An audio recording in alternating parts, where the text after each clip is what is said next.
I want to throw this one out to Matt. So Matt, again, we really appreciate you being on here. Let's just throw it out there. People have already mentioned the video that you did recently. And like we were talking about before we started tonight's little episode or show or whatnot, I said, man, you have some videos out there that have like 158,000 views, but the one that a lot of people are talking about, and the one that you mentioned you got a ton of comments on, was a recent one where you were talking about your local ice cream shop. No, I'm kidding. The one where you were talking about Indian and the Challenger and all that stuff. Talk to us a little bit. Were you surprised by the response that video got? I thought I knew I'd get a lot of comments, and I knew I'd get a lot of well, it's a controversial thing, right? Anytime you badmouth something like that. And honestly, it was never in my intention to really badmouth people or a company, but it was a roast. I was having fun. I think any joke, there's some truth to it as well. And I mean, I stand behind. I don't regret anything I said either. I mean, I really do think that Indian copies Harley Davidson. I think a lot of people think that. So yeah, it is what it is. But honestly, I was a little bit surprised at how many comments I got, and just the number of people that just started, I guess, assuming that I'm whining about Indian, like biting into Harley sales, which couldn't be further from the truth. But yeah, I was a little bit surprised to answer your question. Yeah. So you mentioned you got like 4,000 comments on that or something crazy like that. A lot of comments, a lot of love coming my way. Not a lot of just people who were upset with my video and upset that I would stoop so low. And it was all on kind of just a joke. And I guess there's just a lot of people out there that took offense to it. And it was a roast, but people took offense to it. So it is what it is, I guess. It is. And you know what? That's something that I love about YouTube is people can come out here, express their own opinions. It's very interactive. Other people can jump on. People are actually doing response videos to your videos and getting more views on their response videos than they've ever had on any other video they've ever done, which is kind of interesting. So, you can always hang your hat on that and say, hey, at least I gave you something, some content, gave you some kind of idea. Right. Well, it's like when you drop like I'm not saying I'm a big YouTuber by any stretch, but I mean, there's a lot of people out there that will drop like Casey Neistat or, big YouTubers' name in their video, and the algorithm will pick it up and they'll get more views than they normally would. And so it was kind of a result of that, where they put my name in the title of their video. And as a result, the algorithm picked it up, and people that normally search for my name saw that video. And so they got a lot of views as a result. So. Interesting, Matt Laidlaw. Matt Laidlaw laying it down. Mr. Matt Laidlaw in the house talking about Matt Laidlaw's video. Hopefully that gets me some more too. Very cool. Hey, man. So, when you do a video like that and people start jumping into it, I get the impression that there are a lot of people who just reacted out of emotion, didn't really think things through, and didn't see the big picture or the marathon view. Sometimes they just look at the sprint view. They just look at what's ahead of them. But in reality, Matt, I mean, damn, you've been doing this thing for about 9 years, and that's one video, and you'll probably be doing it for decades to come. Who knows, God willing, right? But if you thought of your videos as a bookshelf, this is one very thin book in an entire body of work, which, kind of always reminds me that a lot of people would just react out of emotion. I think it's other people who just, they recognize that and you just move forward. You don't get, stuck in the muck. Yeah. The thing is with YouTube is there's always going to be good comments. There's always going to be bad comments. And, if you let the bad comments get to you, you're just not going to last long. And, the other thing is too, is there's probably 100 Harley haters for every one Indian hater out there as well. So, I'm just, yeah, it is what it is. It is what it is. You guys have any questions for Matt Bearded? I know you might. Iron Cross, I know you do. You sent one in, actually. Go ahead and get that one. I got two. I'll let Baird go first. First, what's it like growing up in the dealership aspect?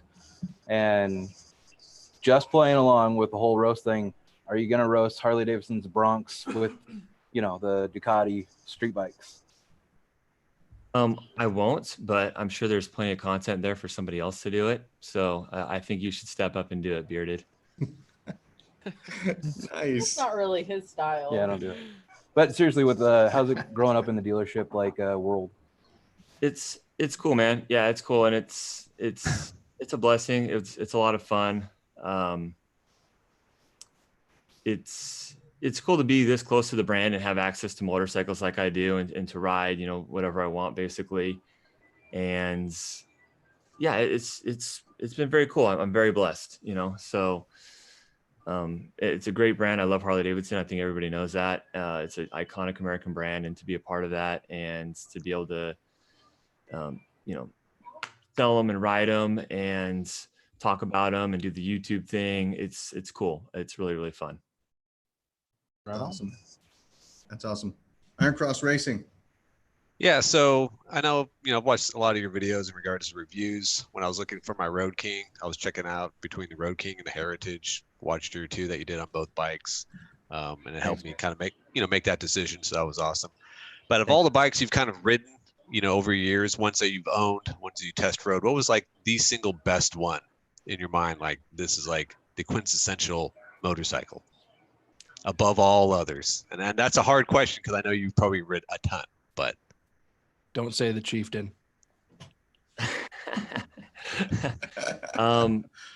That's such a hard question. I, honestly, and this kind of has to do with too, just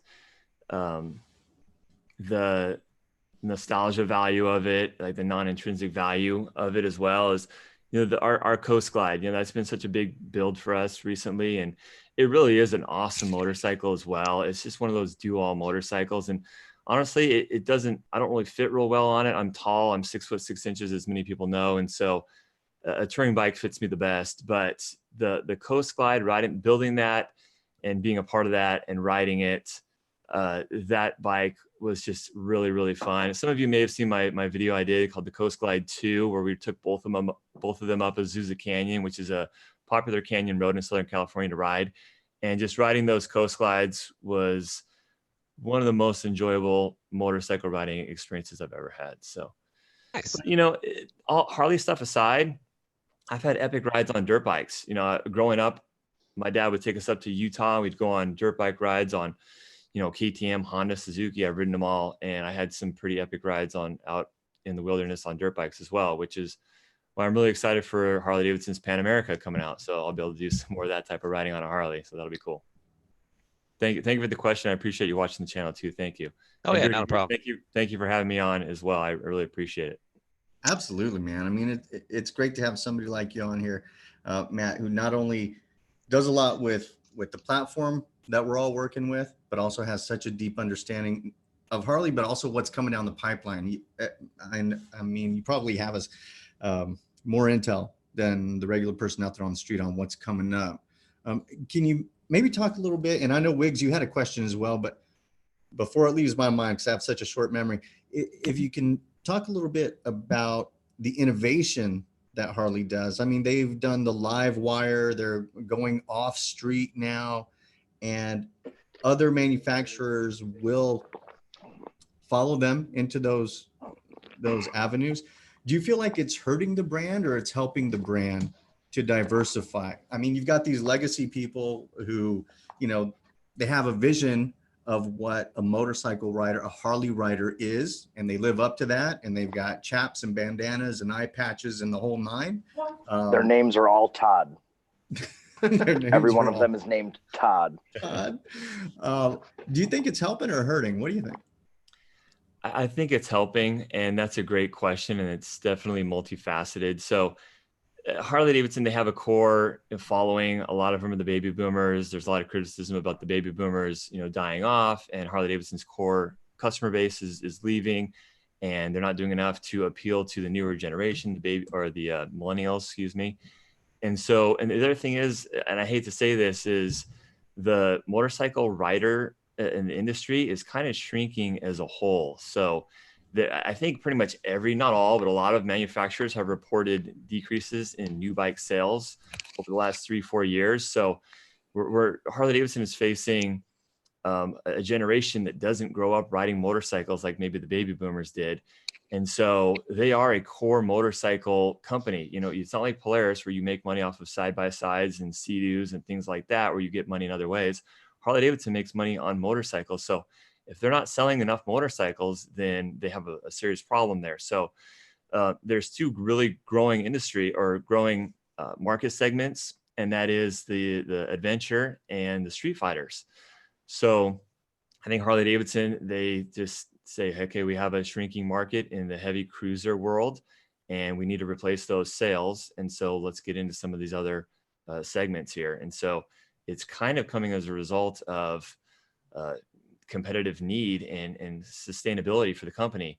So, and you know, they got the live wire as well. And so now you've got the hardcore Harley Davidson enthusiasts for years that are your typical stereotypical bikers that see anything different other than your V-twin air-cooled potato engine, and they reject it immediately because it's not what Harley Davidson is known for, and it's not what their core motorcycle has been. And so you have those people on one hand rejecting it, and on the other hand, you have Harley Davidson trying to, you know, get their hands in as many markets as possible and sell as many motorcycles as possible and appeal to a newer generation that's more like power driven and light and performance driven.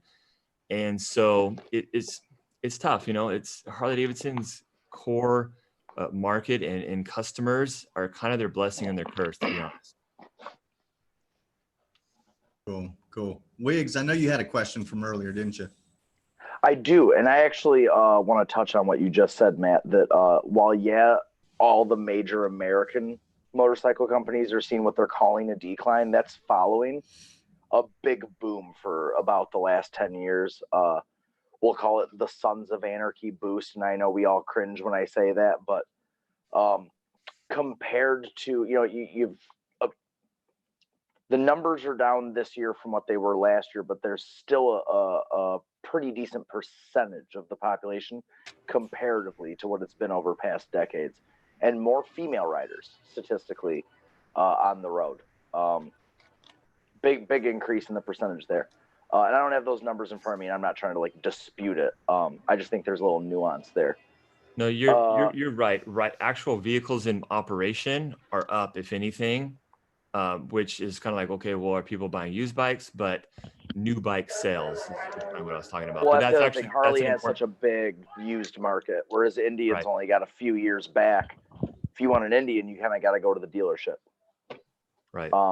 So my question specifically is, as far as your YouTube channel goes, do you use the marketing department? Like, do you have somebody working at the dealership who works on the YouTube channel, or do you do everything yourself? Do you hire some of it out to somebody who isn't on the dealership payroll, or is it a mix of all the things? Like, how do you operate all that? I do pretty much all of it. Now, some of the guys on my sales team, like Nick and Andrew, that you probably see in a lot of my videos, they help me film, and Nick actually helps me film a lot. And so from a filming standpoint, and the guys that are appearing in the video and commenting on the videos, I have help there. But all the post-production stuff, like the editing and the posting, that's all 100% me. Wow, man. Cool. I think Wiggs is asking that because he's looking for a job. He's like, I make videos, by the way. I can edit. I'll check out your channel. Check him out. Yeah, I will. I will. We've got somebody calling in. I don't know who this caller is. I don't know what they're going to ask. We're going to roll the dice. This is a little bit of a circus sometimes, but we're going to go ahead and jump in there. Before I do, so caller, hold on a second. Before I do, I just want to send a shout out to a couple more people that I saw who joined the chat. We have Doodle on a motorcycle. So Miss Doodle on a motorcycle, she's in the house. So awesome to have you out here. Doodle. She's been on the show before. We've got Mr. Road Glide, we've got Meatball Rebel, and a few others in here. So let me go ahead and admit one of these folks. She's in the house. What's happening, buddy? How you doing? Who do we have calling? Yeah, what's going on? Oh, it's George from Baggers, man. I'm just I'm looking at the YouTube lag and the audio lag. What's going on? What's going on, man? Baggers and Brews in the house. Hey, buddy, what's the question? What do you got going on?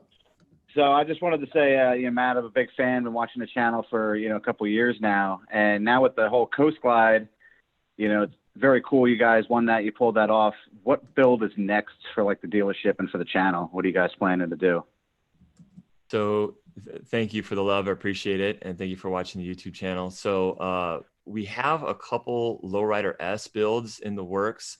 I've got actually a really cool build in the works right now that is basically a Coast Glide 3 on a Lowrider S platform though.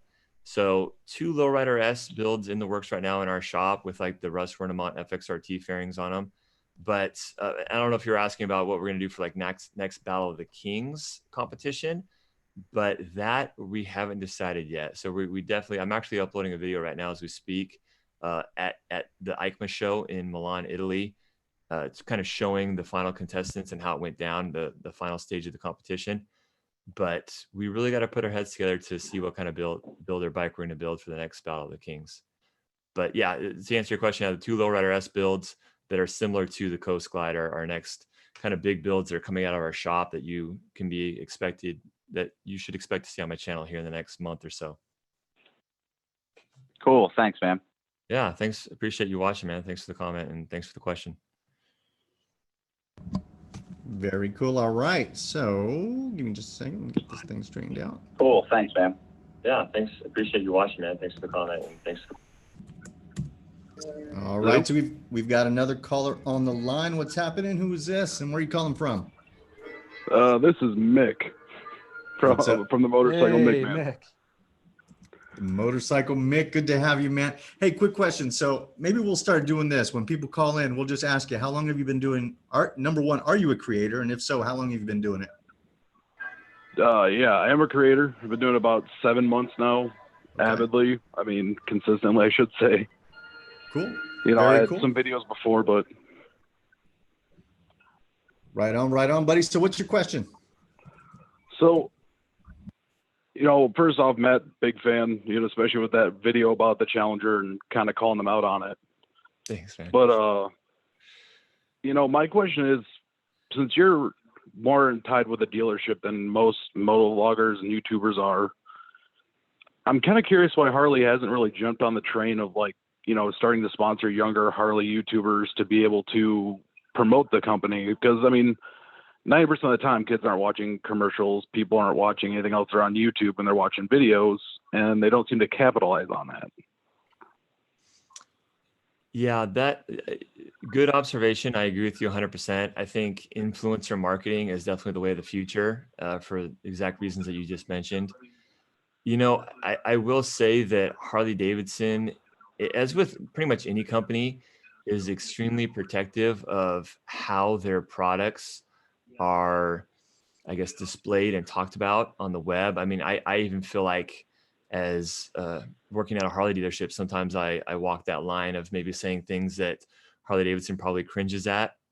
Of course, I'm just going to say it, my biggest thing when I started the whole YouTube thing was just to be honest and transparent with people, because every motorcycle in the world, every car, every vehicle in the world, there's pros and cons to everything. And so just say it. But to answer your question, I think probably just because Harley Davidson doesn't always trust just giving, I guess, the mouthpiece to just anybody. I know they've sponsored people in the past, guys like Rusty Butcher or Suicide Machine. I know they help sponsor those guys, and there's a lot of those guys in their marketing efforts. And there's some female influencers as well that Harley Davidson sponsors, but half of it is they don't want to come out and be like, hey, we pay for these people to ride our bikes, because that kind of defeats the purpose of the authenticity of an influencer, right? People want to feel like, the brands want people to feel like, hey, they're choosing these vehicles on their own free will and choice. So I think Harley does it more than you might think, but yeah, I know that's just my best response, I guess. Well, and if I can jump in there, yeah.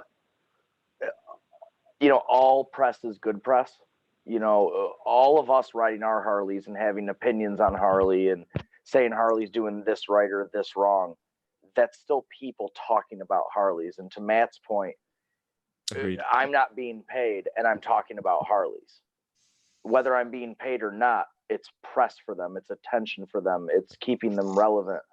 So they don't really need to, because we're all gonna buy one anyways. We're all gonna ride it. We're all gonna talk about it. It's free advertising without them having the liability of something I said. Well, the reason I asked that is because I noticed when they brought out the new Pan America and the new Bronx, you know, when they're doing all their PR package and they were showing the people riding the motorcycles, it looked like it was, you know, you're marketing these bikes to a younger generation. You're not going to have some geriatric person going out on a Pan America or a Bronx flying through the streets or going off-roading. And, you know, they didn't market it with a younger candidate on the motorcycle from their company. And it's like, they want to market to the younger company, but they also don't want to put someone younger on a motorcycle. I mean, it's not even saying like, hey, you know, go ahead and take this bike and we're going to pay to do it. But like, you know, throw some younger people on some Pan Americas in the desert and go have fun for a week, or, you know, send them downtown somewhere on the Bronx and tell them to go have fun and be honest about it. Cause we're past the time where people can just be like, well, you know, you need to buy this because it's what it is. And having that truth behind it is really what's going to sell the motorcycle, you know, because if you only see a motorcycle that's got all the benefits, people aren't going to jump on that. They're going to be like, there's something wrong with that. You know, we saw the M8s being advertised as such great motorcycles, and then all the issues came out and everyone's like, well, you know, we didn't know about this. And I know that from personal experience because my 114 Milwaukee 8 had a few problems, but I mean, I understand they want to keep that control, but if they're going to want to market to it, you know, like Wiggly said perfectly, you know, we're going to talk about it anyways, but what if we don't? You know, what if we find something better that's not a Harley? Yeah, you make a good point. I don't know if you guys remember, but Harley Davidson a little while ago, they had these interns come out and they gave all these interns a free bike for the summer, and they had these interns go out and ride the bike and share their experiences and everything. So that's kind of a form of, I feel like, influencer marketing a little bit. You know, I know they have guys like, I know they've sponsored like Adam Sandoval. I'm sure most of you guys have heard of him. And so they do it. You know, I already mentioned Rusty Butcher. And so. I think Matt got a visitor. Sorry, guys. But yeah, they're one of my kids walked in the room. I'm sorry. So yeah, they do it a little bit. So, you know, for them to just start handing out free motorcycles to people that feel like they're influencers, you know, I don't know. I think there's got to be some type of checks and balances there. Yeah, I want to chime in on that for a second too, because as YouTubers, the one thing that's interesting to know, and especially like, you know, I just hit 10K. It's like a huge milestone. I'm super proud of it. And I'm at that point where, like, as a creator, I'm actually kind of like vulnerable to like Harley Davidson or Indian saying like, hey, you know, we like what you're doing. We're going to give you this bike. And now I just kind of sold myself out. Like, what's my value? Because what's that bike really worth? Is it worth a $200 payment? You could buy it on your own. And now you're kind of like, now you kind of owe it to them for $200 a month or $300 a month or whatever, $500 a month you could be paying for that bike, that you just put your value at that. And now you can't talk about other brands. You've limited yourself creatively, and you've also sold yourself out to your audience, because I'm not sure if you guys are aware, but when you take sponsored content and all that stuff, you have to disclose it like legally. If you don't, you could be in hot water. And Harley and Indian are going to make sure that you abide by that, because they could be dragged into a whole bunch of nonsense with that too. So how much of that do you really want to like exchange your value for that relatively smaller, I guess, monetization? I think that's something that people kind of forget about, is you're sort of almost undervaluing yourself by that. So I like the idea of, you know, here, we'll give you a bike for maybe like Harley has their demo rides where you go there. Us YouTubers are notorious for going out and taking 20-minute demo rides, putting a video together and getting a ton of views on that. It maybe would be nice if Harley would just say, hey, we have this extended program you can sign up for as a content creator. If you have X amount of, here's the criteria you meet, we'll give you a bike for 2 hours or so, you know, something along those lines. I think that's about as far as you really would want to go as a creator to kind of take on that sort of like trade-off for value. That's my opinion on that. Gears, I don't know if you watched one of Adam's recent live streams. He actually talked about that and things that he does, so because he wants to keep doing other brands. So he talked about that in his recent live stream too, that he can do that. I saw that. Pretty cool. But pretty cool. But keep in mind too, when you take there's like a quid pro quo thing there, which right now is the big term flying around in the news. But he went into it deeper. If on somebody between gives two you wheels. a bike and says, if somebody gives you a bike and says, here, you can do this and you can still review other things, we don't care, you can still be nice. They're not dumb. They know that if they provide you with something that you're going to speak highly of it, nobody's going to get a bike for 2 or 3 weeks and then be like, this thing was a huge piece of trash, take it back. They're smarter than that. They know that. No, and that's like one of my favorite videos I ever saw was Gears and Gadgets put out, and it was 10 things he hated about his heritage. And you know what? I agreed with him because I have the same freaking bike. Yeah, and people it blows their mind when they think you could say that you hate 10 things. Like it's like kind of the same thing Matt just went through. That's like you could say all day long that like, hey, this is my agenda, this is what I'm talking about, this is like what I think, and people just jump all over for it anyways. But it's kind of part of the fun of creating too. Yeah, it absolutely is. We just lost a caller. I know that we had a caller on the line, buddy. I apologize that we had you holding on so long, but this conversation is going on pretty deep and pretty good.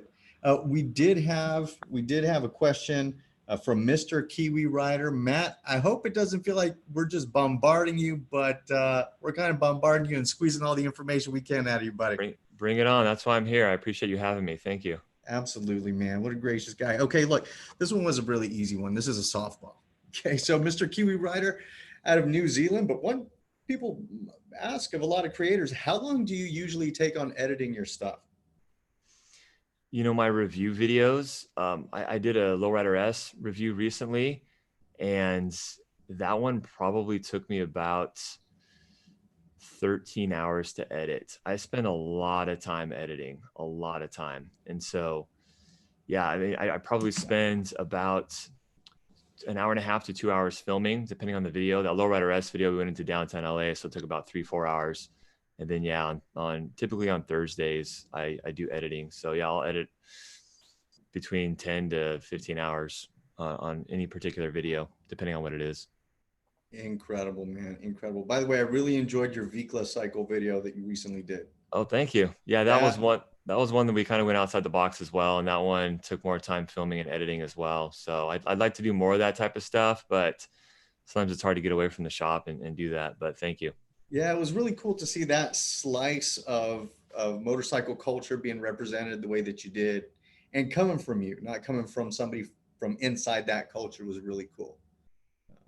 Yeah, thank you. Yeah, I'd like to do more of that type of video with like different cultures and different ways that different demographics customize their bikes. And Southern California obviously is a great spot for that, just because we have so many cultures down here. So I hope to do more of that type of content. For sure. My buddy Iron Cross Racing out there, Bly, you are so close to having a Vikla motorcycle, bro. I'm about to buy some fishtail pipes and throw them on your bike because you're almost there. I need it. SoCal style. You've already got the wheel. You've already got the hangers, man. You're ready to roll. I just need those fishtails and I'm all done. That's right. All right, cool. Let's see. For Dad and Matt. All right. So Dad, if you've seen any of Matt's videos, or if you haven't, he's a YouTuber out here in California, does a lot about the brand itself. What do you ride, Dad? Me, I ride a 2014 Iron 883. Okay, the Iron 883. Uh-huh. Okay, cool. And a lot of people will talk about, and I know Wiggs, you've also got one of your bikes is a sporty, and I had both of them are okay. I had a 1200 back in the day. Great bikes. I got the Spookster's a 93 XLH, and the Sportster I just picked up is an 89 883. They are mechanically the exact same motorcycle. Yeah. And that kind of brings me to a question I was going to ask the Beard and Nikki if they would chime in on this, which is, for somebody who doesn't ride a motorcycle, I don't think that they would be able to tell the difference between many bikes. I mean, bikes, I think I do ride and I can't tell the difference. Overall, all bikes are more similar than they are different. But being that you guys do ride Indian and you do represent the Indian motorcycle world, I'm sure you probably heard some things around Matt's video. If you would be very candid and just tell us, I mean, what was kind of some of the initial thoughts But now hearing Matt talk and spending a little bit of time and understanding, I mean, where he's coming from. Well, as you know, I mean, we were bringing home together. I love Harley Davidson. I'm not all Indian and fuck Harley. My dad's got a Harley out front, and I brought his bike to bring it home, and I love the culture and motorcycles and everything in general.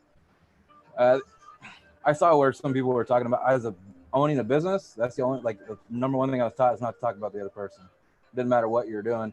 I have a shop down the street from me that does the same thing, and they're like, "You know that shop?" And I go, "No, they've been there longer than us. I've been there 15 years, and I still act like I've never heard of them." That's it. It's not about what you ride, it's about riding. I grew up on primarily not Harleys. Our family was very like, no, there's other bikes. And I was only Harley. He was only Harleys. I was everything but Harleys. And even now, I'll ride his Bobber or my Vulcan. And even going forward, there's things that some people will like and there's things that some people won't. And sometimes people will buy for a name. And that's totally fine if that's what you're there for. And if that's what you want, you go out and I want a Harley. It's worked really well for them for many years. And they're doing a good job. They're clearly not hurting. But also, I think that there's a lot of bikes that kind of get ignored because they're not Harley. And I feel like, my Vulcan's nothing to slouch at. And also, I think right now she's cuter than any other bike I've seen, mainly because I put a shit ton of work into her. But also, I'm not gonna not ride with someone because they don't ride the same as me. The Beard and I don't even ride the same brand.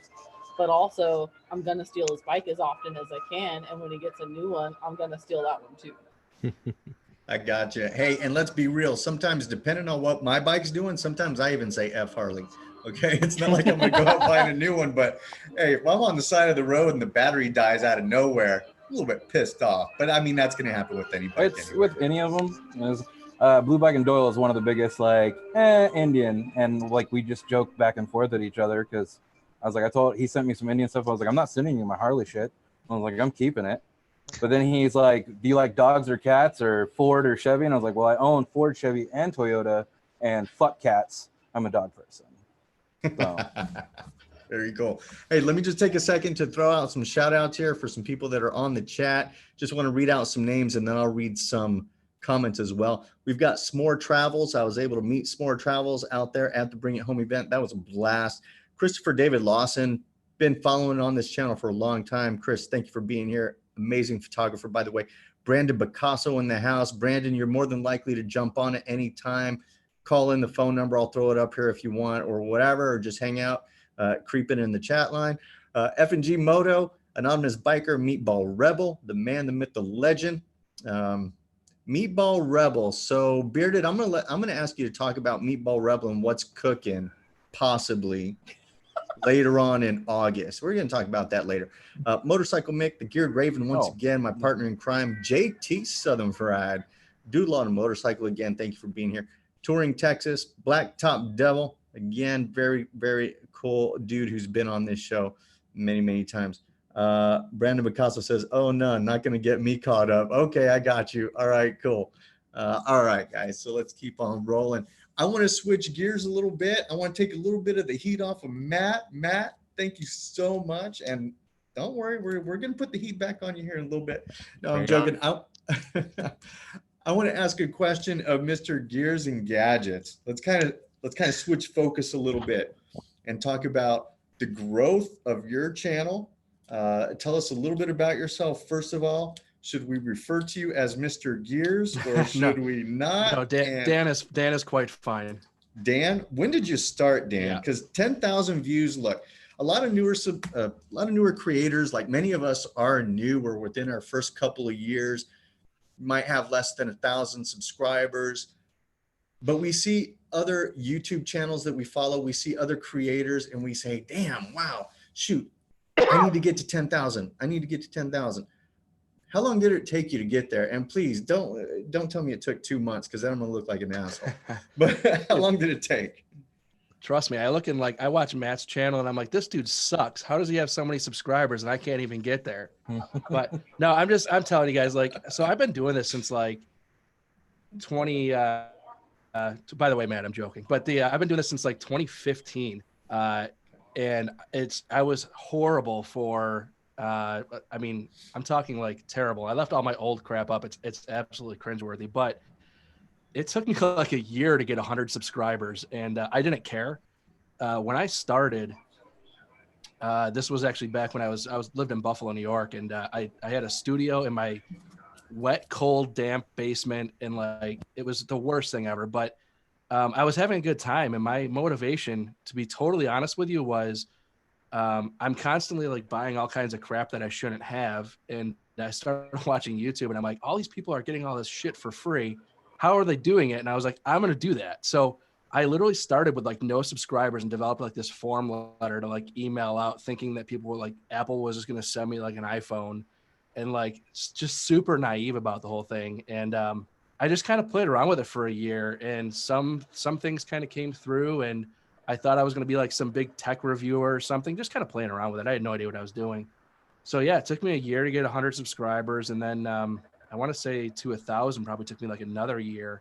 It was last year at this time I was at like 2,800 subscribers, and this year's like been absolutely crazy. Last month I had like 2,000 alone, but it's so easy as you're going through this journey to just start like looking at other content that's out there and trying to compare yourself to other channels. And like, I totally see why you see people start channels and then they disappear like 8 months later, because it's just they think all of a sudden like, oh, where's these thousands of dollars? Like you see these people with YouTube like raking in the dough, and you're like, what the hell? So I mean, I started small. I was making like, back before this whole you had to have 1,000 subscriber thing, I actually got in before that, and I was making like 2 cents a day, and then I make like 5 cents a day, and I would just see these like little tiny incremental growth.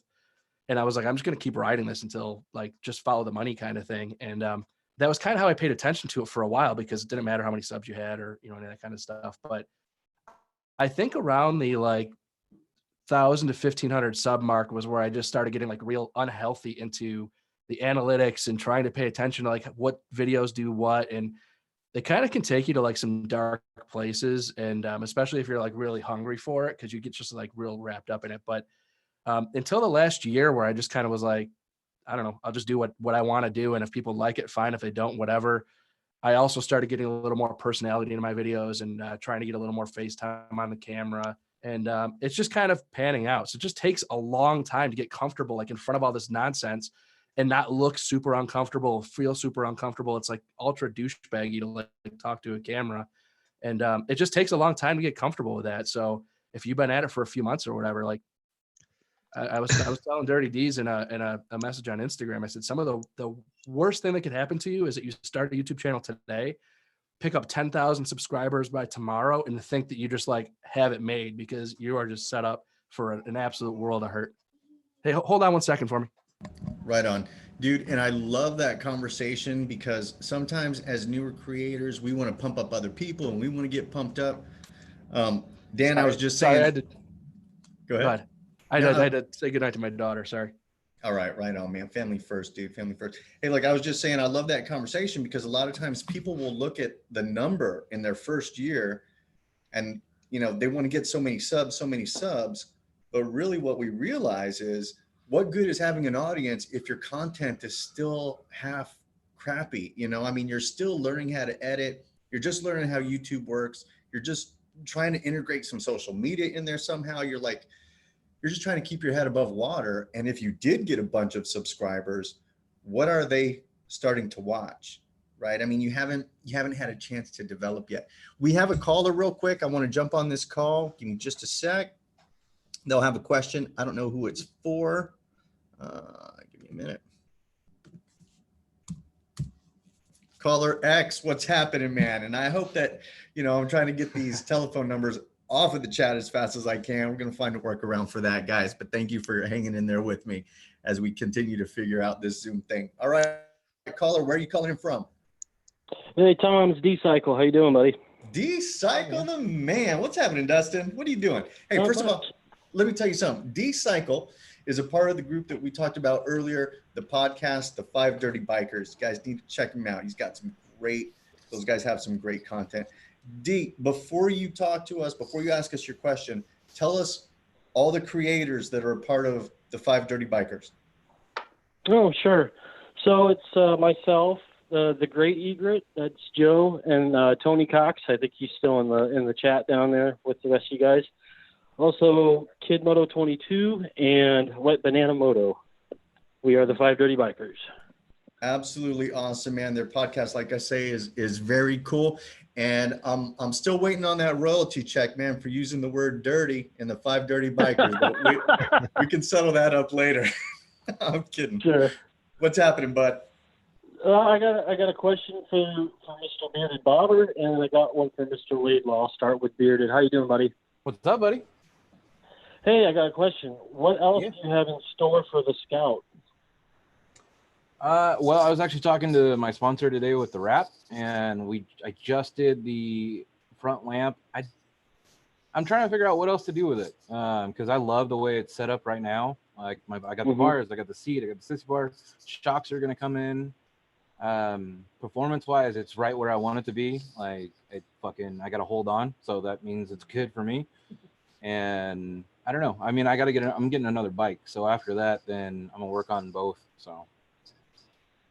Very cool. Yeah, I love the way it looks, buddy. Thanks, man. You're stupid. Mr. Laidlaw, are you still there? I'm sorry, I've been on hold for a little bit. I had to go back in the kids' room, so I didn't wake the family up. Yeah, how's it going? Not too bad. Hey, I got a question. You guys said you're making the Coast Glide a production motorcycle. Is that correct? I'm sorry, you're asking if Harley's going to make it a production motorcycle? Yeah, you said you were were you going to do that out of your dealership? Yes. So we're going to make it like a signature line of custom motorcycles out of our dealership. Yeah. So we've done 2 now, which I think you probably have seen if you've watched my channel. And yep.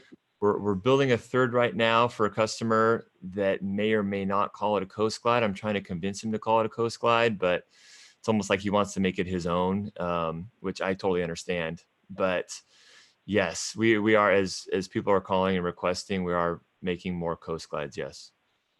So is there like a price point on that, on where those kind of start, like going off what you did with the first 2?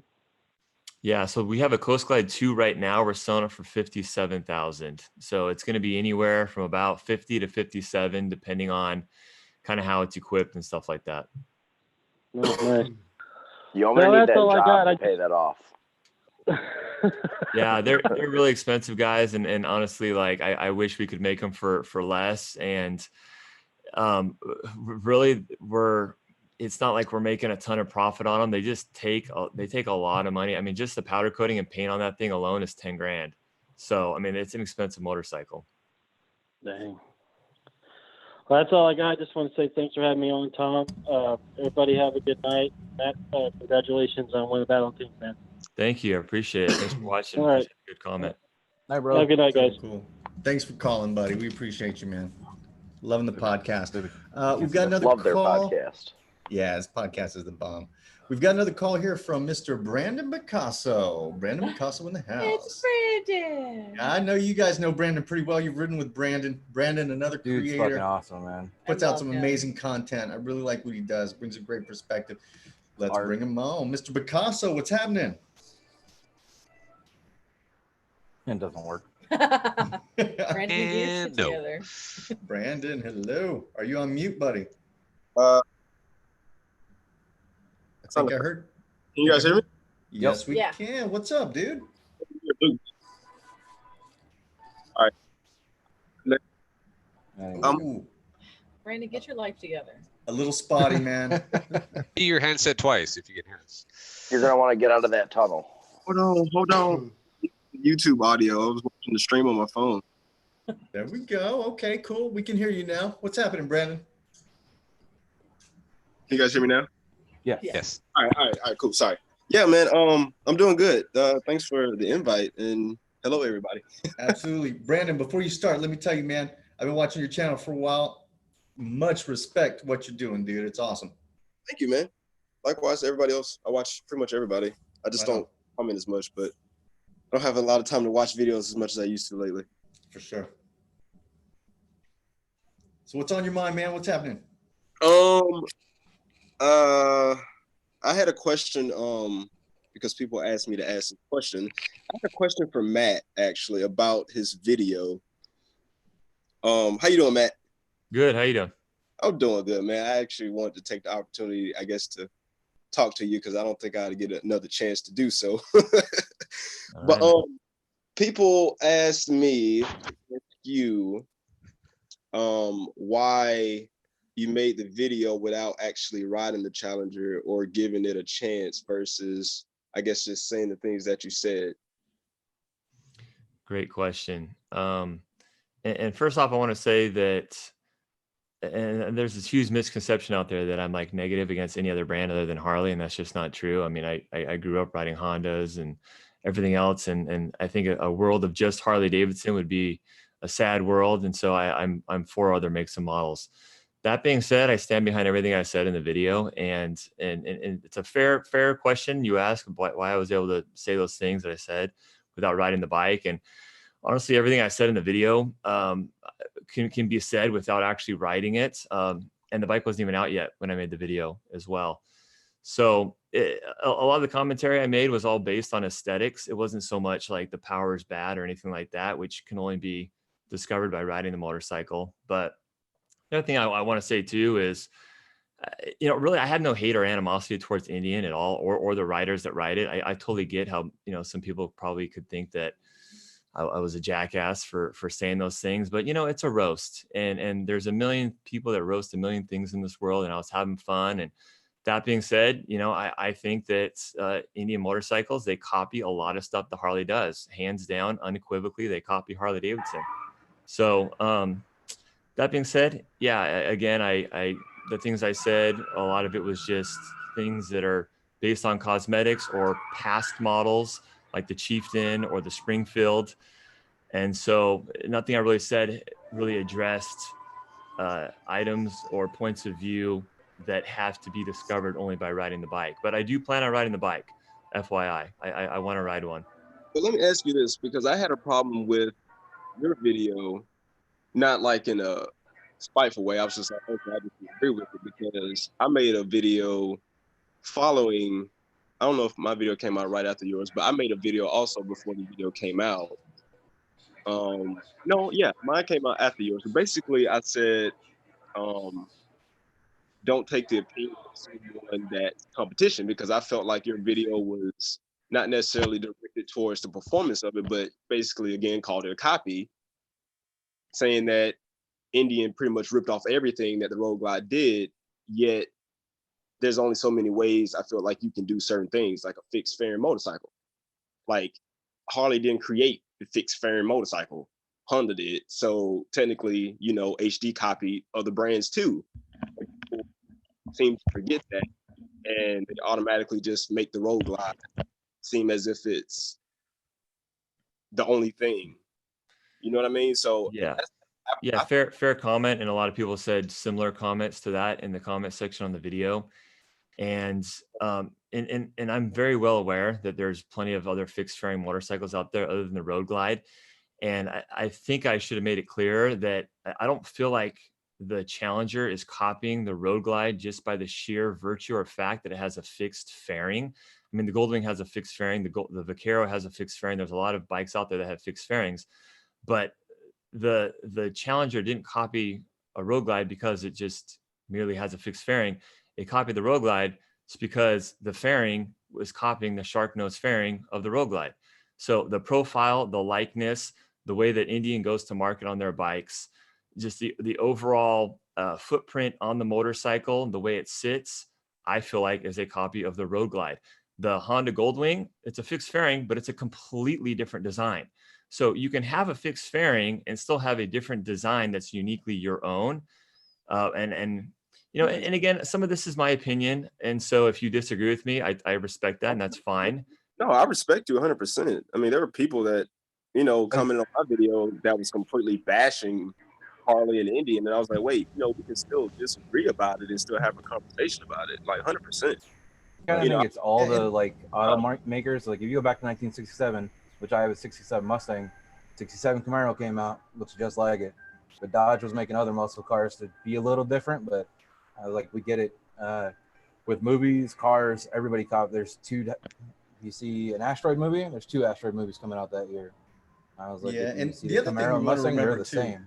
we want to remember too that Matt's not the first one that came out and said that the Challenger looks hell of a lot like certain Yeah, I'm not Harley the only one. Davidson motorcycles. I mean, it's all Yeah, over it's the very internet. similar. So No, because it It's an looks American just V-twin fixed. like Matt the did not Road create Glide. that perception at all. But you know what's Guys, funny? let's be real. The marketing, whole marketing behind the bike. I mean, part of why I think the Challenger is badass, and part of why Matt's roast makes complete sense is because Indiana's marketing this called the fucking Challenger. Oh yeah. And if you look at the spy shots of the bike, when what's funny because actually Adam Sandoval was in those spy shots, and I posted in my video.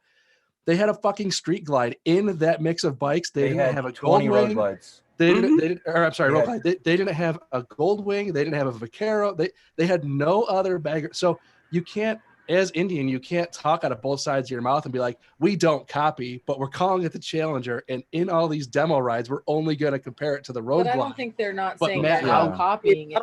Well, Oh, I agree. No, with no, the no. copy. My point is, but then people are bashing Matt for saying that he's accusing it of being a copy when Indian is basically marketing it as a copy, which I think is actually kind of badass for them to do that because they're kind of basically saying like, Look what hey, we can here do. we come, and we Yeah. make no apologies for it. So I think And that's actually kind of cool. They did, from what I heard, they had 20 road glides at that event.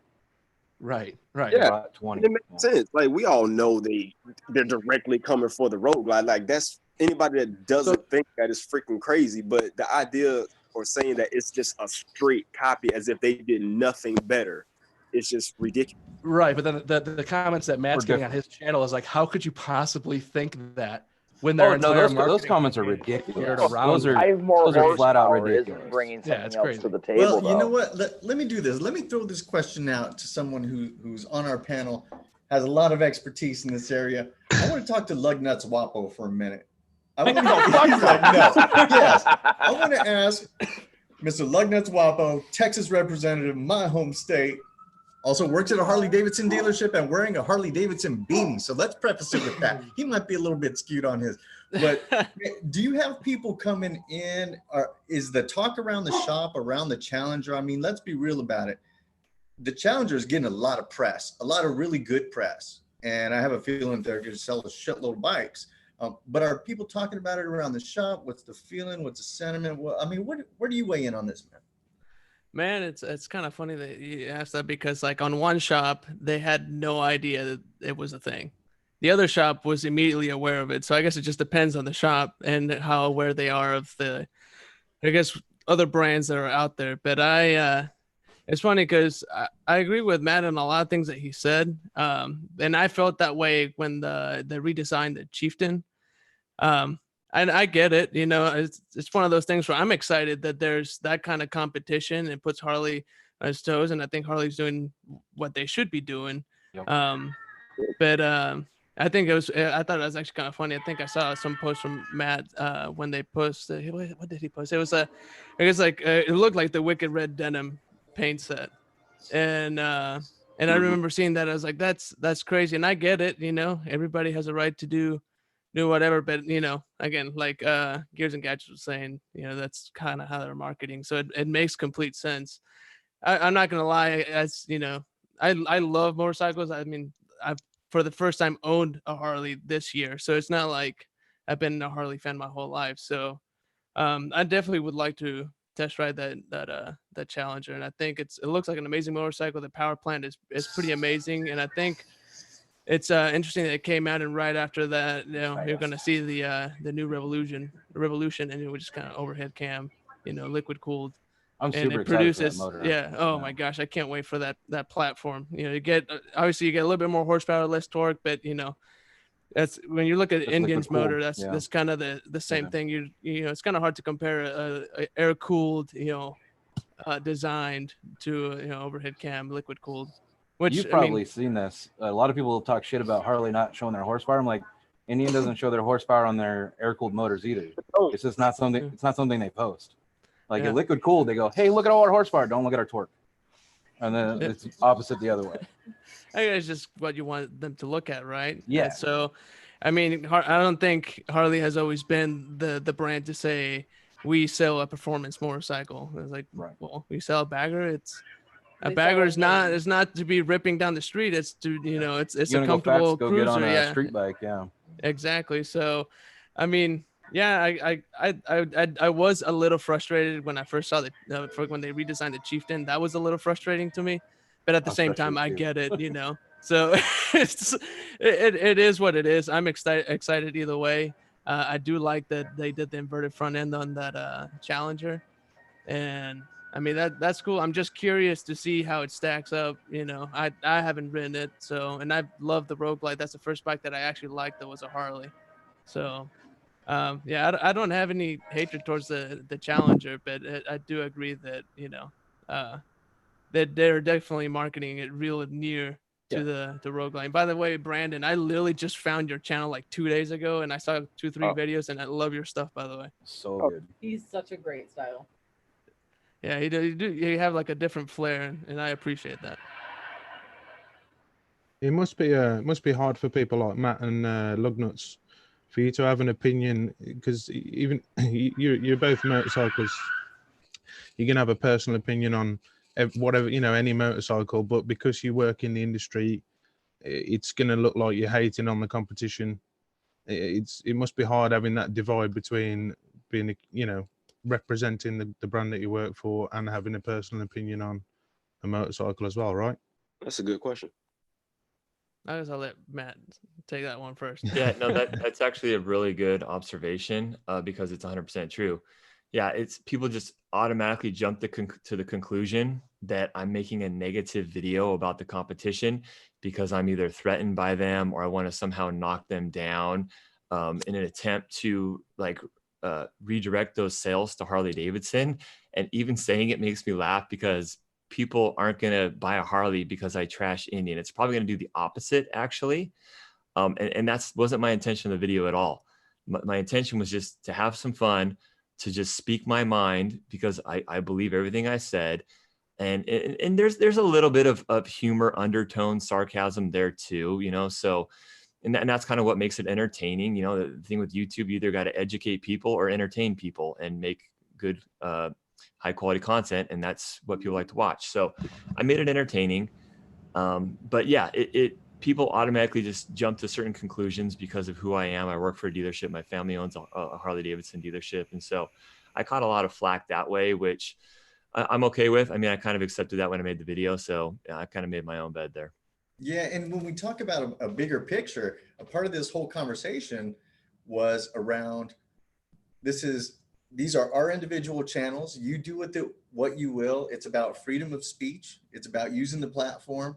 I'll go back to something that I heard Wigsley say on one of his videos. He closed his video by saying, "I'm Wigsley and you're not."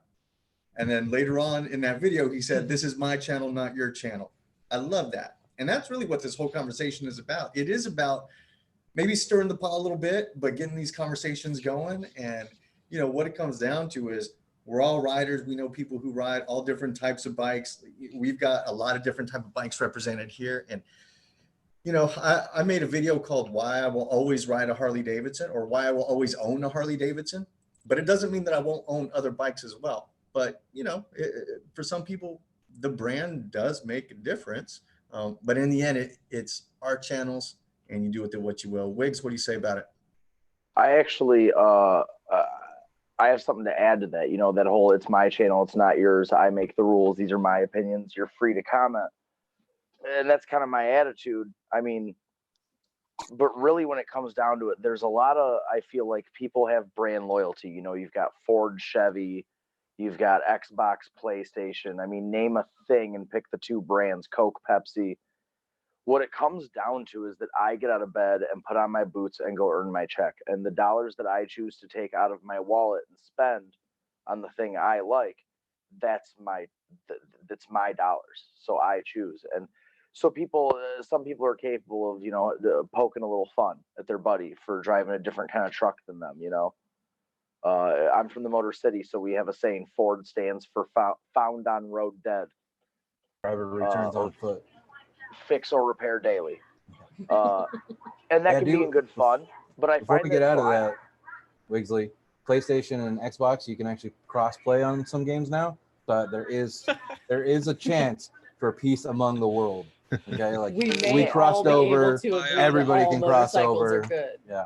Maybe. But the overall thing I find, like, so I promote my videos in a bunch of Facebook groups for Harley Sportster owners, Harley owners, stuff like that. And a lot of people, I get like really good responses. And then there's always a Todd in the group who has to correct you or tell you why you're wrong and tell you you've probably only been riding for a year and don't know anything. And that guy's just mad that you challenged the way he spent his dollars. And I think that they're taking it wrong, where I might be saying, I wouldn't spend my dollars on this. So if you're like me, this might be a guide for you as to why. I'm not bashing something necessarily. Like Matt said, he wasn't like saying that the Challenger's a piece of crap, don't go buy it. He's saying, this is why I think it looks just like a road glide. And people take it really personally because they're going to go spend their dollars on that. So you're wrong. But the thing is, it's Matt's dollars. True.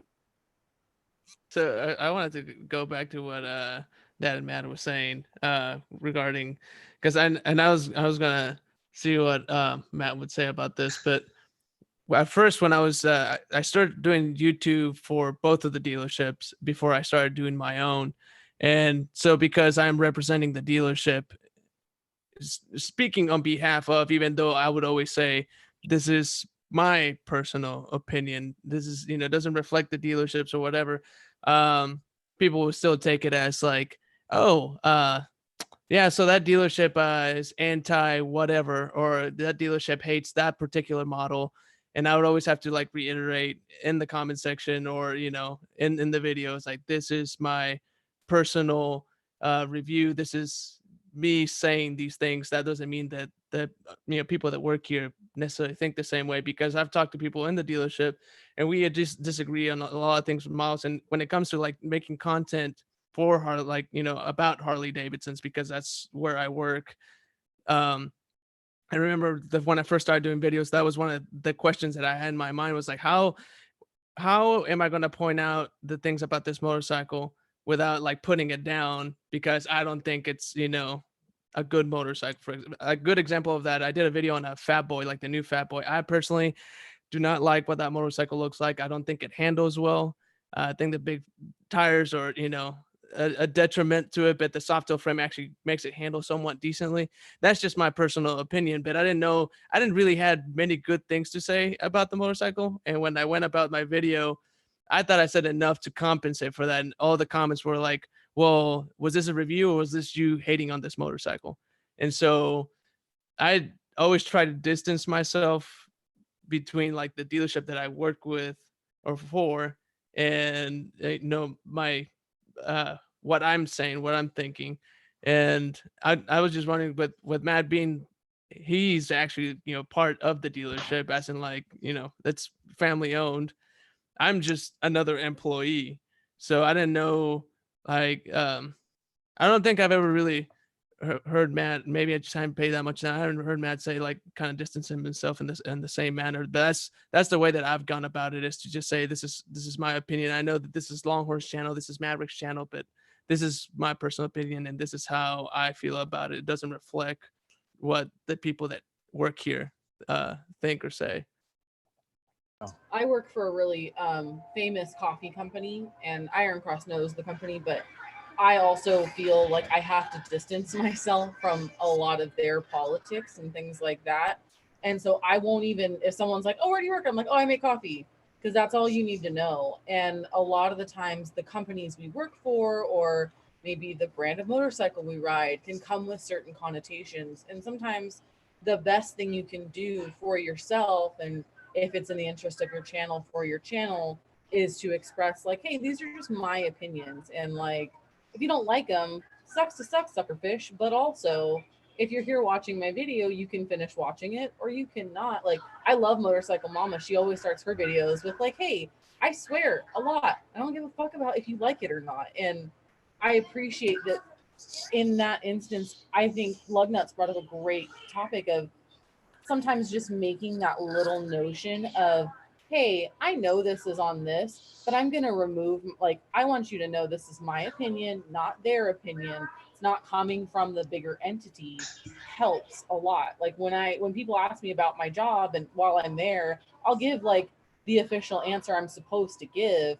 But if, you know, Iron Cross and I are texting and he's like, oh my God, I'll be like, did you fucking see that? It's insane. But also when I have my work clothes on and I'm being paid, bet your ass I give the smiley, why, yes, I think this is such a great change. And I also think that it's nice to be able to be like, this is fucking crazy and I hate it. And I think that that's the option to be honest is incredible. But also I think that we should have open minds in all things. And like the beard knows I'm hella stubborn about stuff. Like so many things. And he's like, you know how you're being really, like, we've talked about how you're really stubborn. And I'm like, I don't give a fuck. I'll ride this bitch till the wheels fall off. But also, that's my right, and that's anybody's right. And I feel like sometimes we want to lash out because we get lizard brain and we want to react instead of like receiving the information and then going forward. So I think that's where a lot of the comments on Matt's video came from, is we went to lizard brain mode, and you know, a lot of people were just let me react, not let me like respond. Most people on YouTube. Most people on YouTube everywhere. I mean, honestly, Matt could have gone on for 25 minutes of that video talking about how he sells Harley Davidsons, how he has, you know, clearly there's it's okay. And he mentioned it like later on in the video that there was like bias, and you know, he owned that whole part of it. You could spend 25 minutes disclaiming your entire video and then 2 minutes going like, here's my roast of Indian, and you're still gonna have like a whole bunch of comments of people going like all kinds of nonsense. I mean, I just posted a video the other day for a local motorcycle shop that I did like a promo video for, and I went on this whole disclaimer of like, I wasn't paid, I'm just super proud of my work, and I haven't gotten any comments yet, but I know they're coming of people that are gonna be like, I know that company paid you, I know you're just trying to hawk bikes for them. I like it's my channel. I'm like an independent dude. I do what I'm doing. I'll tell you what my motivations are. If you don't believe me, like go somewhere else. I really don't care. But my integrity is like the only thing I have on YouTube, and everybody on this panel is absolutely the same way. So don't get hung up on like trying to convince your audience that like you're, because it just, the more you disclaim that stuff, the more you almost look like maybe it's not legit. It's so not that's my authentic. I don't know. And Matt probably has more to say. With YouTube in general, you could be talking about a product, where it's from, the name, and then get a comment going, what was the name of that product? It's in the fucking title. Like, right. People don't listen, they just view. That was an awesome video as well. That was Dan. Was that one comment I saw? Was that from one of the guys that works there? There was a comment saying, "Oh, you're putting in a sly advertisement for us or something." Was that from one of the guys from that shop? Oh no! Who was that? That was who said that? That was a cool video. I enjoyed that. It was really well put together. I forgot who was breaking my chops on that, but I think it was actually that might have actually been my uncle that said that, to be honest with you, that watched that video. But who the hell said? I know somebody said that, but yeah, no, actually nobody on that has commented on that from the shop. But no, I was just super proud of that work, and it was something I did for them because they've supported me. So I was going to like help them out and put that video together. And I was like, I put so much work into it. I was like, I can't not share this on my channel. It's like, yeah. All of this stuff is like so much time goes into that stuff, and you guys know that. So it's like, yeah, it shows, man. It's a good video. I appreciate that. Well, Dan, the problem with that video is you're too good for your own damn good. And that's what it came down to. People thought it was a commercial. Thanks. And you know, I think what this whole conversation comes down to is no matter what you do, someone's not going to like it. Yeah, that's fine. No matter what, you could give all your money to a charity, sell your house, sell your car. You're going to have somebody that talks bad about it. You're going to have someone go out there and make $10 billion off of one deal, and someone's not going to like it for whatever reason. So that's just how it is, man. I think it's a good thing. It's good. I mean, if we were all in agreement, if we were all in agreement with everything, man, it would be a hell of a boring place. And, you know, I think maybe we need a few more videos to stir the pot a little bit. So I'm going to throw that challenge out there called the Stir the Pot Challenge. Something that I just made up right off the top of my head just to get some people in trouble. Go ahead and jump in on that if you want to. Before we keep on going, guys, I just want to do a quick time check and let you know that it is 1 hour, actually 1 hour and 20 minutes after we started. Matt, I know you've been with us for an hour, man. I know we emailed before and said, hey, if you could be on here for 10, 15 minutes would be amazing. You stuck with us the whole time. You're welcome to stick with us, man. But I know that, you know, some people may have some other engagements or priorities. If anybody on the panel needs to jump off, by all means, do it if you got to do it. If not, hang in because we've still got a lot to talk about. Just an open invitation for everybody. I did want to congratulate Dan on 10,000 subscribers. Nice job, man. That's Thanks, awesome. Matt. The first 10,000 are extremely hard. I think it took me like 5 or 6 years to hit 10,000 subscribers. So kudos, man. That's good. No, I appreciate that. Incredible, incredible. Dan, what advice would you have for people that are trying to get to those marks? I mean, I'm sure when you first started, that seemed just like a dream. Probably so far away, you didn't even think about 10,000. Yeah, first I want to go back to that comment that was on my last video. That was actually John's Moto Garage who mentioned that I was trying to pull a fast one on that ad. He's actually another local YouTuber. He's like 16,000 subscribers. Dude's like on fire. So he's another good moto vlogger if you guys are into it. He's like I love his channel. Yeah, he's pretty legit. So, but anyways, he's the guy that made that comment. That was pretty wild. I'll check him in it.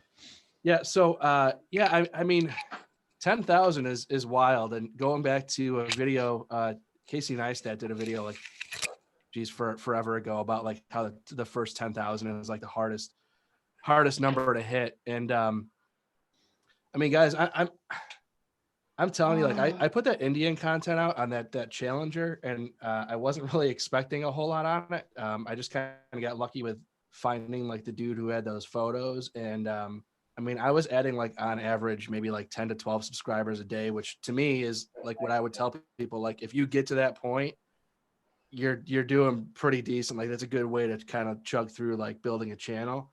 And all of a sudden, like that content, it was like 2,000 subscribers in like 2 weeks, and like my wife was probably just incredibly annoyed by how much I was just like sitting here going like, this is incredible, this is ridiculous. Like, I couldn't believe it. So my whole point is just keep like chugging through. And John Maxwell, actually, I was talking to him on Instagram, and he was kind of saying like, it's better to have that hit when you actually have a body of work, because once you get like those 2,000 subscribers, like a handful of those people are going to like, oh, what's this guy all about? If you only have 6 videos out, like you don't really have a whole lot to show for it. So you're better off just to, I'm telling you, like the organic growth. My whole life has pretty much been everything like the hard way. Nothing's really come easy. It's kind of how I'm kind of hard headed that way. But yeah, it's just it's the way to do it. I mean, just keep chugging through it. And when you start getting disappointed about like, oh man, I should have 2 million subscribers by now, and I only have 350. You know, the best thing to do, and I even did it today. I went back and saw 2015. What did I do for views, subscribers, and monetary? 2016, what did I do for views, just, you know, subscribers and monetary? Year after year, my channel has grown in every single one of those ways by 200%. But so if you get to the point where if you look day to day, you can get like real down real quick and be like, God, this is just like taking forever. But if you just kind of like step back and look at like the bigger picture, it's really incredible, even at a small level, you know, just watching that growth. So I don't know. I'm really not an authority on YouTube growth because I didn't have any like sort of secrets to do it. Just keep putting content out with like reckless abandon and hope that one day something hits, I guess. Well, Dan, can you tell us about a time where you thought about quitting? Because I'm sure at some point during those years, I know that the thought crosses a lot of people's minds. Was there a time that you felt like that? And how did you get yourself back on track? Did you have to take a break? Did you have to, you know, stay away from watching videos, or did you get deeper into watching other people's videos? Like, how did you push through that wall? You know, I'm always watching YouTube because I honestly prefer like independent content than, you know, watching cable TV. Like even if I'm watching like football games and stuff like that, I'm always just kind of like sort of watching YouTube on the side. And like I try to be a student of what I'm watching. So like I watch like most of your guys' videos, you know, and then like I'll watch the bigger guys, and I'm always trying to like just pull little parts and pieces from everybody. But I certainly, when I decided, like, I don't know, it's been about a year and a half, or so, I guess, that I was like, you know what, this is something I really want to pursue. And I would go through like 6 to 8 weeks of like, I'm going to do 2 videos a week and I'm going to hit this schedule. And then you get to a point where you're like, dude, I'm putting 20 hours a week into this. I'm working 50 hours a week at my full-time job. I've got a 3-year-old. I got a wife. Like, you start to kind of start having these thoughts of, this isn't sustainable and I'm not getting enough in return to do it. It's cool, like, to have all these people that love what you're doing and all that, but it's eventually like you only have so much time. You're one person. So you do get kind of like disheartened about it sometimes. And there's certainly been times where I'm like, is this worth everything I'm doing? But again, if you just step back and take a look and go like, holy crap, I've grown this thing to like 200% every year. Why would I stop doing this? Even if it's only 200% on $200 or 200% on $400, but it's every single year. Tell me somebody who puts money in the stock market that would tell you like, I would turn around and walk away from 200% growth tomorrow. Like, nobody would do it. So I think as long as you're seeing growth, now, if you have 150 subscribers today and 9 months from now, you have 75, you know, maybe it's time you put the camera up on eBay and, you know, look for something else, but it's just not that way. I think as long as you put the work in, I think anybody can really grow on YouTube. It just takes time. Yeah, right on. Let me read a quick note here from Patty Outback. Patty Outback from Australia. He says, you're not meant to have any amount of subscribers, really. It's a combination of hard work and good luck and being smart. I think that's, so he's breaking it into 3 things. Hard work, good luck, and being smart. Which one do you think is most important, Dan? It's really just the hard work. It's just, that's all it boils down to. I mean, I think everybody has an interesting story to tell. I mean, you could look at somebody who's like the most boring person you've ever met in your entire life. And if you started asking probing questions, they probably have interesting things about them. So I think anybody who picks up a camera, who's willing to hold it in front of their face and start yammering on about anything, that there's substance there. So it's just a matter of just like pulling it out of yourself and continuing to push. And it's at some point, like where I'm at now I've got like a million ideas in my head that I want to execute on. And now it's just part of like, it's really part of who I am now. And I love every second of it. So yeah, just hard work and keep chugging along and reach out to people. Like I reach out to people that are bigger than you and ask them questions. You know, I've talked to Matt a couple of times and you know, he's been there and, you know, not to say everybody's going to respond to you all the time, but ask questions, ask for help, and people will give it to you. Awesome. For those of us, or for those in the chat who joined a little bit late, how long did it take you to get your first 1,000, Dan? The first, like I said, it's probably two years. I'm sure it was probably about what it took. I don't have the numbers in front of me, but just to put it in perspective, coming into 2019, I had, I think, 2,300 subscribers. So, you know, and that was my, that was like my third year. So yeah, I'm going into 4 years. So yeah, 2,300 subscribers and I'm at 10 now. So, you know, it's like, that's where I say the hard work is really what it boils down to. I don't know. You just got to keep doing it. So you gained about 7,000 subscribers this year. Yeah. Holy smoke, dude. And did you see a tipping point? Was there one video or a group of videos or a time of season that you remember when it just started taking off? Honestly, when I bought my Heritage, you know, when I started getting into the moto vlogging part of it, and I decided like this is something I wanted to do, I started watching Matt, and Matt was like a huge reason why I went Heritage. Actually, his video, Heritage versus Road Glide, Heritage versus Road King. He told me basically to go Road King because my body size. And Matt, you were wrong. I love my Heritage, but ultimately, you know, I was watching the videos from him and Maxwell, and that was when I was like, you know what, I really enjoy doing these videos, and I think I could jump into this moto vlog thing and kind of start rocking and rolling. And that's when I started seeing some pretty big growth. So the moto vlog community and motorcycle YouTube community, it's a good thing. Very cool, man. Awesome. I do want to personally mention I'm waiting on the Matt Laidlaw and John Maxwell's of Indian to show up at some point on YouTube. Oh, you're like talking dealer the creators. versions. Okay. Yeah. You mean like a review from John Maxwell and No, myself? no. No. Like someone like you, but with Indian. Let's Or say different copies of you. Gotcha. Like someone that's like in the family, essentially. Yeah. Well, not necessarily in the family, but just goes in so in depth with Yeah, they just Mhm. brand. And you know, Brendan, I actually want Dazzle to do more stuff from behind the scenes since he works at a dealer. Right. We've been trying to, but you know, he has the time or whatever. But I don't know. But I do want to mention, I don't remember when I got my first 1,000, but I do remember when I got my first 100, and that was a lot tougher to me than the 1,000. Yeah, when you see 100 people are watching your stuff, like it's wild to think like 100 people out in the world cared for 3 seconds what I had to say. It's a humbling thing. Yeah, 100%. Like to me, that's just my personal take. Like, you know, you'll make videos for weeks or months, and they may not get but like 2 or 3 views, and then you know, slowly it starts to grow, and then you might get that video that hits 1,000. Then you're like, whoa, 1,000 people watch my video, and the next thing you know, you're at 100 subscribers. You know, it just grows. But you know, 1,000 is hard. But you know, I just remember my first 100 because that's when I was like, oh yeah, people actually kind of give a shit about what I have to say, I guess.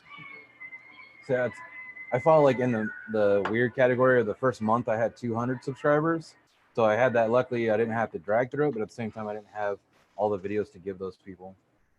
And then it's luckily enough I stay on top of it as much as I can, but it's almost a full-time job, and I'm almost at 2,000 subscribers, and it's only been a year and 4 months or something like that. It's awesome. Cool, man. Very cool. Hey, there are a few more topics I just want to touch on because we did mention on the Instagram feed we wanted to hit these topics, and then we'll start kind of winding it down. I think these usually go an hour. We're up to an hour and a half, man, and I feel like we could have so much more to talk to. But real quick, let me see. I want you guys to keep in mind on the panel, have 1 or 2, if you do, some newer YouTubers that you want to shout out and shed a little bit of light on. If you do have those, keep those in the back of your mind. I just want to let you guys know. So, you know that I posted that I was listening to the book called The Subtle Art of Not Giving an F. And the main point there, a lot of you guys probably heard about it. The main point there being focus less on the things that don't matter so you can give more attention to the things that do. That's what I took out of that book the most. You know, there are a lot of things that I find myself paying attention to that really don't matter in the bigger picture. I think some YouTubers might be the same thing, getting too involved in the numbers early on and things like that. You know, I think the first year you really should be focusing on learning your equipment and seeing how videos are put together, getting your editing down, not doing any of the sub for sub stuff. As we all know, all sub for sub is going to do is it is going to lower your average watch time, which knocks you down in the algorithm. So, I mean, if you jump on Facebook and join these YouTuber pages, a lot of times that's all they're doing is they're just asking for that sub for sub. And for any of you guys who are new in the chat, you know, that's definitely not what we push for out here. There's another book that I'm kind of listening to called Blue Ocean Strategy. And Matt, I don't know if you've heard about this one, but it's kind of a business book. And it's about people who are in business going for the blue ocean instead of the red ocean that is red from the blood of all the competitors. And the blue ocean is about finding places where you don't have a lot of competition and exploiting that. It's really cool if any of you guys want to check out something like that. Is that more about unlocking new demand? Yeah, it's kind of like unlocking new demand. It is. So they talk about, look, there are different types of customers, and you could even apply it to YouTube. You could think that there are different type of viewers on YouTube if you thought about customers that way. There are some that are early adopters. There are some that will move from one product to the next. And there are some that are just stuck in the same product over and over. And basically what this book is saying is if you find yourself becoming stagnant, you know, you got to kind of open your mind. And sometimes that means not watching other videos, not watching other channels, going in your own direction and, you know, kind of exploiting something new, something that people haven't done before. Like with YouTube, the way that I think about it, the way people will use YouTube in 20 years is very different than the way we're using it today. Although the technology exists today, we just haven't seen it in that way. We're not uncovering it like that. Anyhow, I don't want to get too philosophical about it, but pretty cool book. Any of you guys have any YouTubers that you want to highlight, maybe that you watch that you think, hey, you know what? These people are kind of a diamond in the rough. We want to shed some light on these guys. The biggest one like that I really like is the Moto Barista. He rides a street glide, and he's doing some other test ride videos right now. And his recent test ride, and I'm looking forward to his street glide test ride. He's got like a really cool art style to it where he goes what I don't do and puts the camera when he's out by himself and drives past it, like way past it, just to turn around to go get the footage. And it's like it's got a really cool style with the way he uses branches and make sure like he took one bike out and he went to like red dirt clay because it kind of flowed with the bike really well, and it was really cool. He's coming up. Okay, so Moto Barista. Okay, cool. We'll check He's that in out. Australia. Yeah. All right, all right. Anybody else? I'll give a shout out to the Gorilla Biker. I know some people have already heard of him. He's over in Instagram. Yeah, he's over in Ireland. So he does a lot of cool videos in going through mountain passes and stuff like that. He's got a Magna, and I think he's got what else has he got? He's got a 2007 Phaser, but the Magna is a project bike. But I've been speaking to him. I'm looking at maybe going over there and getting him to show me some of these mountain passes that I'm checking out on his videos. So, but it's beautiful scenery. Go check him out. The Gorilla Biker. The Gorilla Biker, absolutely. Mm-hmm. I see a couple of other people here in the chat that we should give shouts out to. Tham's World is out there, and he does something unique. He's got a motorcycle channel, but he's also an extremely talented musician, man. If you guys can ever hear him ripping on that guitar, it really is absolutely incredible.